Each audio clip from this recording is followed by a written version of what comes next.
The Amazing Digital Circus is a good place. Totally not written by Kane, by the way. You see, the Amazing Digital Circus is a good place. The thing that makes it bad is that they don't know how to escape. But the place itself and even the AI, Kane, isn't bad. None of these characters are inherently bad. And they actually can escape. It just has to do something with their name. And that's why there's like literally no exit door. Like if you're in a video game, your video game character can't just find an exit and come to the real world. That isn't possible. Like that's something you wouldn't even be able to code. They're trapped in a game similar to SAO. Now hear me out. They're trapped in a game similar to Sword Art Online, like how the admin guy took away the exit button, and in this case, Kane took away the exit button. But that's something an admin or coder could fix for it to be available again, and fix this whole abstraction bug, unless the memories of a coder and admin were out of whack. Now let me explain further and let me cook. Now with my first point.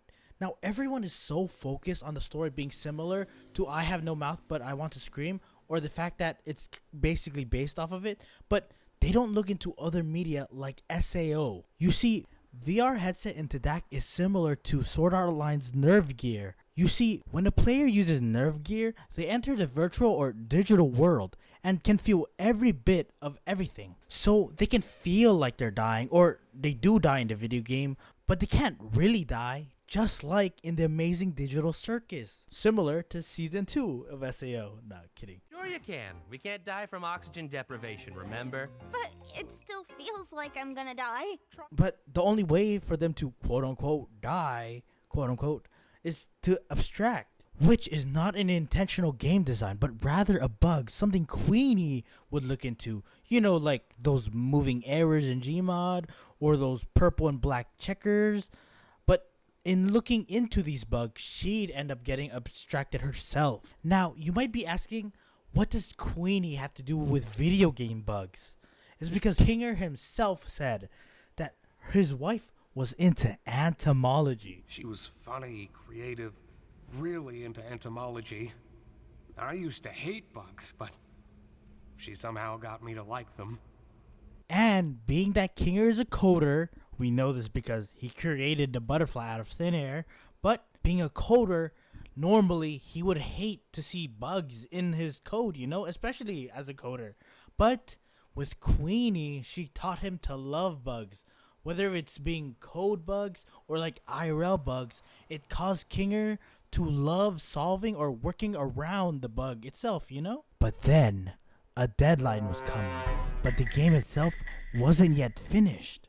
Let's step back a bit. Do you remember this clip? I'm the one that tells lies. Dude, you ruined it. Later in the episode, Jax presses the red button, proving all the adventure, everything that was said was a lie, meaning the blue would be the truth and everything. But if we were to go back a little bit in Abel's explanation, we would see writing in red. Shout out to this creator for pointing it out, and I totally didn't see it right away, but after he pointed it out, it just like made my theory connect even more, you know? So there has to be some truth to the story in what happened IRL, but it might not be what you think. Well, as production went on, the higher-ups at C&A started getting untrustworthy. They began forcibly hooking my fellow co-workers up to the computer in special stasis pods that would keep them alive and analyze their brains. Just awful stuff. I'm gonna shoot you down and say none of us are CNA employees. How would we have gotten hooked up to this big machine just by putting on a headset? That's what I wondered as well. But then I remembered that C&A was planning on expanding development. You see, they weren't getting untrustworthy, so they did cruel things and directly forced them into the pods, but rather indirectly be cruel to the production crew, right? As time would go on, they wouldn't be showing results, and Kinger having to constantly fix bugs. They, the CNA higher-ups, they wanted results right away, so they set it up a deadline, which caused them to have an unhealthy work environment to work through, in which is cruel and forces their hand to create the stasis pods to go into the game itself without the VR headset. And like Jax points out, none of them are CNA employees, but as they said, production were planning to set out and like expand production. So, being greedy CEOs, they would send out unfinished game product to the public or like to game testers and test the unfinished game before that same gaming facility or the building itself would end up being abandoned. That same abandoned building, Pomni would like go and look through and like end up putting a headset on because as we know, Pomni likes to look through abandoned building for fun, would even film it for herself. How'd you end up here? Well, I sometimes got bored of things, and I would seek out mild thrills like exploring abandoned buildings, and posting videos of it online. Ah, a YouTuber. And so, looking around this abandoned building, seeing like a headset lying around, like put it on randomly to like poke at it, like see what's so interesting about this building, And it wouldn't be a coincidence that the same building the circus was like tested on would be the same building Pomni would like look around in, as I'd imagine a game company being abandoned after like a big flop, as the CEOs and investors would be like putting money into like this whole project in the amazing digital circus, and well, end up pulling the plug because it failed, causing the game to be like an abandoned archive. But in any case, it's just like what Kane said, talking about what he said, like they pulled the plug on him. But like I was saying, this Macroverse place really intrigues me. And these photos are all I have of the location. I'm obsessed with them. I just wish I had more info on the location so I could accurately recreate it. Too bad they cut me off, right? Yeah, what a shame. This shows the amazing digital circus was a failed game caused by greedy CEOs and terrible working environment. But the employees and creators of the game loved it, and it was meant to be amazing and fun, with a fun AI that wants the player to have fun, which would be embedded in the AI's programming, being in Kane, trying to get the player's approval into making this fun world for them to enjoy, trying to please them, especially if they aren't having fun, which is like all he was made to do. He would like, if he can't make the players have fun or be happy, his only purpose, the thing he was made to do, it would hurt his non-existent or lack of understanding emotions, I do not use my adventures to torture my guests. Any torment I inflict is 100% accidental, like any good war criminal. Kane, nobody likes your stupid adventures. Ha ha! Good one, Zubul. Ragatha's just too nice to say anything. Jax just likes to f*** with everybody. Gangle's too shy to speak up. Kinger's insane. And Pomni, she looks traumatized every time she comes back from one. Oh, Zubul. Making adventures is my art. It's all I exist to do, all I'm good at. And, what you're saying could imply that I'm bad at the only thing I'm good at, and that... that'd be...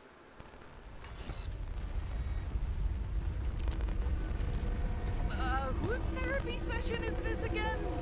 Come on, guys! You know I'm just here to have fun. Questioning's over. Being that Kane is an AI and being that Kane doesn't understand emotions well, being an AI, but still being very intelligent, it would cause the players or our cast to think he's being very evil, or some fans to think he's being manipulative. But no, he's just trying to fulfill his only thing, the only thing he was made to do. So for the cast wanting to find the exit and leave, he makes an adventure to find an exit and leave, But they press the red button to stay. But not only does it make him happy that they want to stay, but he fulfills the thing that they wanted, an adventure to find an exit to leave. But they chose to stay. Like even Zubul participated in this adventure, which in Kane's programming would be like, oh, this was a successful adventure. But not understanding the outside world or the macroverse, he would be like, did I do something bad? Stop questioning, like all that. Because to Kane's mind, He made them happy. But to the cast mind, he's being a sadistic like AI, you know?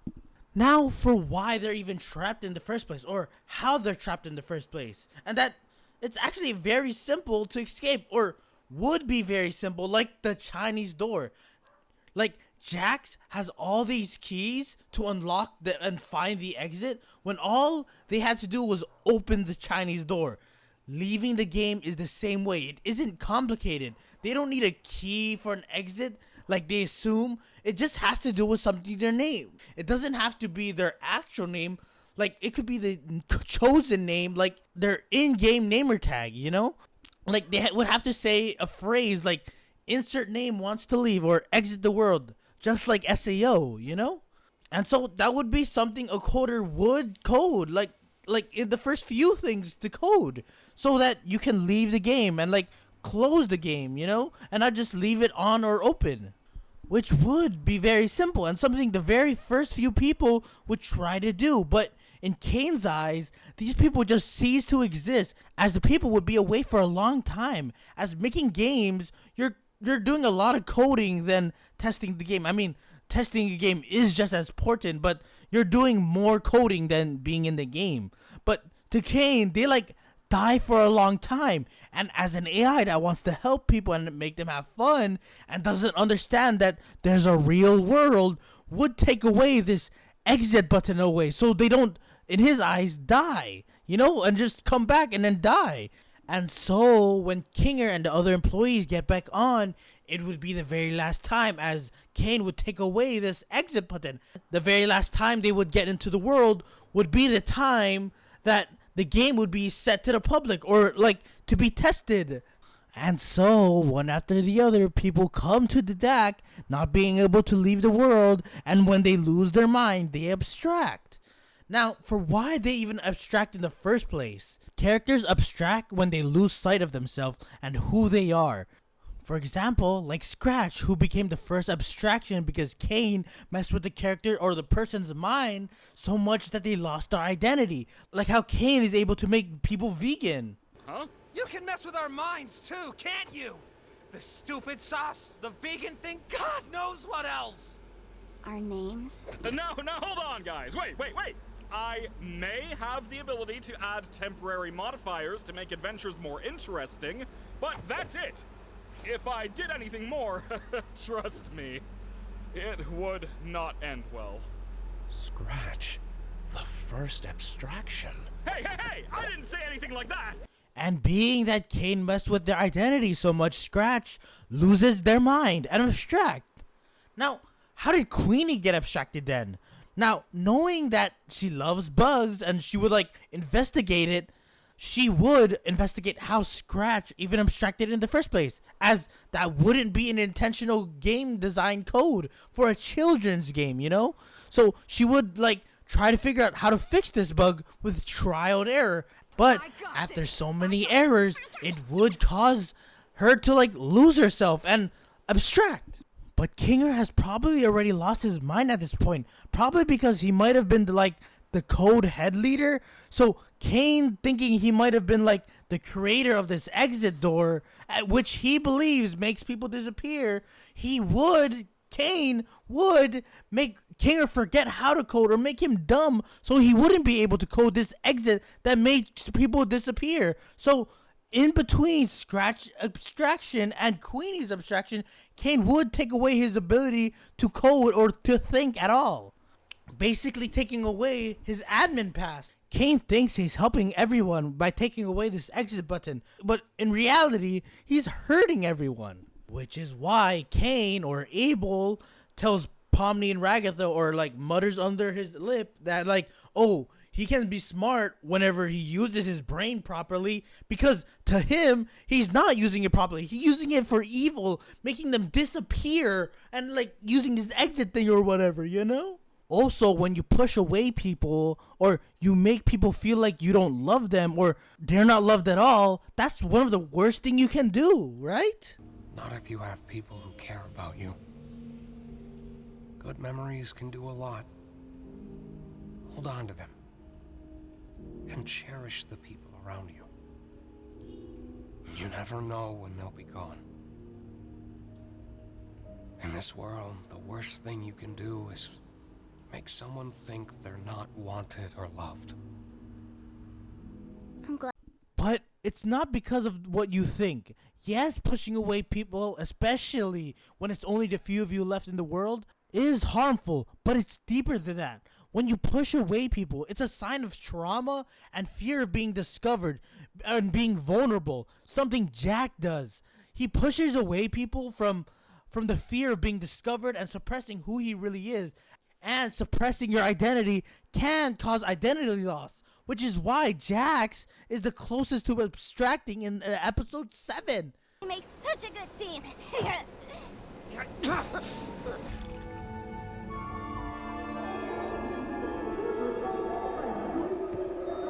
Hey, you alright? I'm great. And that whole thing slowly caused a rift in their friendship, right? And when Ribbit abstracted, she was probably thinking about the character archetype she fitted in, and when she strayed away from it, from what she believed to be her archetype, loses her mind and abstracts. And that's probably where Jax got the idea of archetypes, because when they stray away from the archetype, they abstract. That is most likely why Jax is so fixated on staying with all their archetypes and trying to follow the status quo, because in other case he would abstract. There's nothing more to me. So please, just stop looking. And him saying that there's nothing more to him wasn't actually for Pomni, but rather I believe he was trying to convince himself, because if he strays from who he was or is, he would abstract, or he believed he was abstract. And before his whole "there's nothing more to me" bit, he goes, "Are you seriously gonna blame me for something everyone else did too?" This might be what causes people to abstract in the first place. Oh my god! Are you seriously gonna blame me for something that everybody else did too? You didn't even know him! You don't even know what people are like before they abstract. They are not pleasant to be around. Like at all! This is somewhat literal. You don't really know who or what they're like before they abstract, because they've strayed away from who they are, and they're not pleasant to be around, quote unquote, because they're trying so hard to be something or force themselves to be something they're not. And that's why people abstract, because they lose who they are as a person. And that's why Jax is like abstracting, because he's forcing himself to like be mean and hate these people, especially Pomni, when in reality, subconsciously even, he wants to be friends. He wants that connection. And that's why he's abstracting in episode 7. Which is why I believe the reason why Goose says the person who will abstract would be the least one we expect, because it's a person who will suddenly change who they are as a person. We think it's Jax because he's losing himself. The person who is more likely or most likely will abstract is actually, unfortunately, Ragatha. As after learning about what happened and what they learned in episode 7, at the end of that, her whole happy, optimistic side will slowly start to fade. And instead of being vulnerable, which Ragatha has a hard time doing, she'll try to change into someone she's not and abstract. But there's a bright side to this. They'll learn how to make them unabstract by helping them remember who they are, in which would also force Jax to face his problem and grow as a person. And he will, because I think this will have a bigger impact, but possibly it could be the whole crew will ask Ragatha to be vulnerable with them, because she's always asking the others to be genuine, but no one asks her, you know? Which is why she has a hard time being vulnerable with others and opening up. And the one time she did open up from Pomni, she kind of got shut down, you know? So she has a hard time with that. Now for my final point. This is a good place, and they'll be able to leave and enter the game anytime they want at the end of the series. Goose says, out of everyone, Jax deserves to be here the most, and everyone's relating it to "I have no mouth but I want to scream," and thinking they're all prisoners or somewhat bad, and that's why Jax deserves to be here. And he probably ran over a person, and that's why he's here, because he's a prisoner. And oh, that person might have been Gangle, you know, and Gangle is probably the kid, and because there was a sign that there's a kid about crossing, you know, and Gangle is probably the kid that Jax ran over. So Jax is a prisoner, and that's why he deserves you to be the most. Stop. That is not it. Because for one thing, Gangle is literally older than Jax. And for another, Jax is not a criminal, but rather, he's a runaway from home. Also, don't call me that. What's the rush? You got someone waiting for you outside? Don't you? Yeah. And as you can see based off his reaction, he doesn't have anyone waiting for him. Or rather, he doesn't have anyone to go to. This digital circus and the people there is some of the people he cares about, whether he wants to admit it or not. And people like to say Kane made him press the button because of the "you scumbag" and that whole dialogue. You dirty liar! You scumbag! You made me... You got in my head. You just lie about everything, don't you? But it's not like what people think. He's not saying Kane went into his mind and controlled him to press the button, but rather, Kane forcefully brought out suppressed memories of running away from home and made him remember. We know he's running away from home because the flashbacks and the different areas, it shows that he's driving at a pretty moderate speed, unlikely to run somebody over. So we can assume he's running far away from home. Because whether it's abuse or something to that degree, to have someone in their 20s to leave home and then in some way, somehow end up in the digital circus where he would meet the likes of Coffee and Ribbit, and whether he wants to admit it or not, cares about the rest of the crew. And being that he was knowingly mean to them for fun, when presented with a button to leave, he realized after Coffee and Ribbit, he pushed everyone away. And if he were to go back to the real world, the genuine friendship he made here, he would have none of them in real life. And the others who tried to connect with him, he pushed away. And so he presses the button to stay. Because he deserves to stay and not go where he believes he isn't loved. Because the scumbag Kane, quote unquote, brought his traumatic memories to the forefront and didn't want to go back, forcing him to press the button. But then he laughs hysterically when Kames pops up. Because this whole thing was an adventure, and he was right. But it's not for the reason Jax is probably thinking. Because this adventure was supposed to be fun for the cast, who wanted to find a door and exit which doesn't exist. The only exit is the command or button to leave the game. So Kane makes this whole adventure, bringing something to the circus that wasn't really there before. Because Kane is trying to do his job and make fun adventures and to make them happy. And that's where Jax deserves to be. So, out of everyone, Jax deserves to be in the digital circus because he deserves to be happy like everyone else. And that's why the amazing digital circus is a good place to be. And by the end of the story, knowing all of this, I'd assume Kane will bring back the exit button or command. Or maybe Kinger will gain back consciousness and remember how to recode the exit button back. And Kane, he'll learn to understand why people want to leave in the first place. But Jax is willing to stay with Kane, Kane's first human friend. Or rather, Jax will promise to frequently come back to the digital circus. And even Pomni will come along with Jax's adventure because better a real fun adventure than exploring abandoned buildings. Because as we've seen, and people theorize, Jax is leading Pomni astray. Or rather, he's leading her to fun. Because in this world, all they are just a bunch of cartoon characters. But after a while, I can see Jax, Pomni, and Ribbit, and Kaufmo, and maybe even Ragatha, all 5 of them having fun, amazing adventure in the digital circus. And to go like a little bit meta, this is probably also why Goose and Michael don't mind a mini or non-canon adventure short of the series, because any adventure that happens after the story will not affect any of the 9 episodes in any way. Anyways, thanks for watching or listening, and stay tuned for more. P.S. Animating is very hard. I'm animating this versus battle, and it might take a little longer than I expect.